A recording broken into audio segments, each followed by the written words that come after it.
তোমরা এখান থেকে রানী মৌমাছি নিয়ে যাও? হ্যাঁ, সুন্দরবনে নিয়ে যাওয়া? ওখানে গিয়ে কী হবে তাহলে? মধু নেবে দিয়ে এবার ওই মৌমাছি কমিয়ে যেতে পারে। হাফ কমে যাবে না, হাফগুলো চলে যায় তাই তো, মানে ওরা পালিয়ে যায়।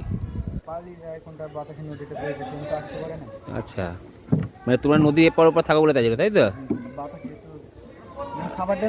হ্যাঁ। ও মানে খাবার হ্যাঁ। ওখান থেকে কিসের মধু পাও তোমরা সুন্দরবন থেকে? জঙ্গলে কোন ফুলের মধু? কেওড়া, কেওড়া গাছের। হ্যাঁ হ্যাঁ। ওর দাম কেমন করে কেজিতে? হ্যাঁ, এখন কত? এখন তা মোটামুটি কত ওঠে? বাইরে চলে যায় না, থাকে বাইরে।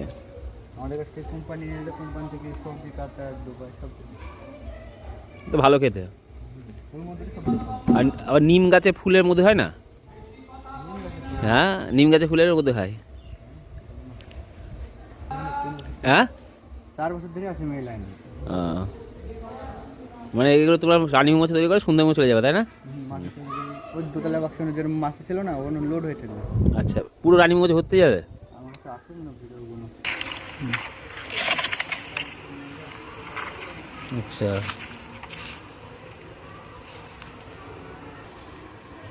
এটা মধুই সাদা অনুভূতি মধুপুরা করে।